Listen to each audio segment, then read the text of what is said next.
Bon, là, je veux juste faire un petit tutoriel vraiment court, juste pour montrer quelque chose que j'aime faire avec les photos très souvent. Je trouve que ça fait ressortir les photos, c'est un effet que moi j'aime bien. C'est vraiment très simple. Ça marche pas nécessairement avec toutes les photos, mais ça pourrait marcher. Moi, je trouve ça très beau quand ça fonctionne pour moi.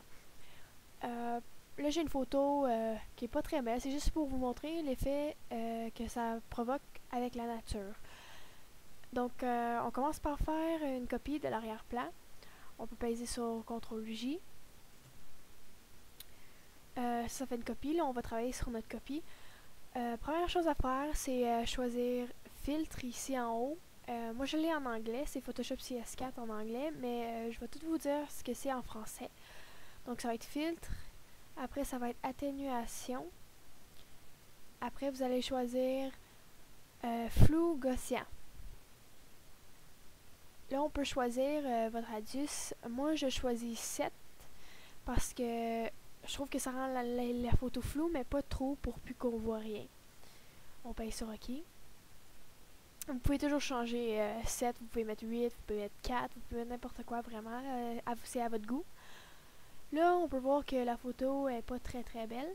Le truc là-dedans, c'est d'aller dans vos modes de fusion. Ici, c'est écrit normal.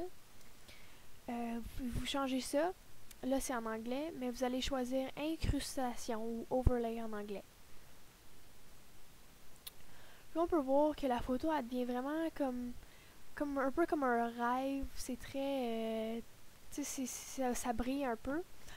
Là, on voit qu'il y a beaucoup de contraste. Ça, on peut baisser ça en allant dans Images, Ajustement, Teinte et Saturation. Juste ici. Ou on peut toujours le laisser de même si c'est vraiment ce que vous recherchez. Moi, je trouve ça très beau, mais c'est sûr que c'est pas naturel. Euh, Moi, ce que je baisse, c'est la saturation pour enlever le contraste. Vous pouvez le baisser jusqu'à temps que ce soit à votre goût. Pas trop, parce que sinon, ben, ça devient noir et blanc. Moi, je le mettrais environ moins 28 teints. Je trouve que ça marche bien comme ça. Vous pouvez aussi changer la teinte un peu. Vraiment pas de beaucoup. Vous pouvez descendre un peu, monter un peu. Il n'y a pas grand changement, mais ça fait quand même une différence tout dépendant de ce que vous recherchez. Je vais faire comme ça. Là, je vais vous montrer la différence. Donc ça, c'est après. Ça, c'est avant. On voit vraiment que ça rajoute un petit effet à la photo que moi j'aime beaucoup. C'est sûr que c'est pas naturel, mais moi, c'est pas vraiment ce que je recherche. Je recherche vraiment que ça ressorte beaucoup. Je vais vous montrer un autre exemple avec les portraits ici. C'est déjà fait. Là, j'en ai mis beaucoup, mais vous pouvez toujours changer ça, d'en mettre moins. Je vais vous montrer avant. Puis ça, c'est après. Vous pouvez baisser l'opacité aussi. C'est une autre manière d'enlever un peu de l'effet. Là, il y en a beaucoup moins, mais il y en a quand même un peu.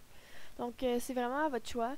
C'est juste un petit tutoriel parce que moi, je trouve ça intéressant à utiliser. C'est à peu près ça.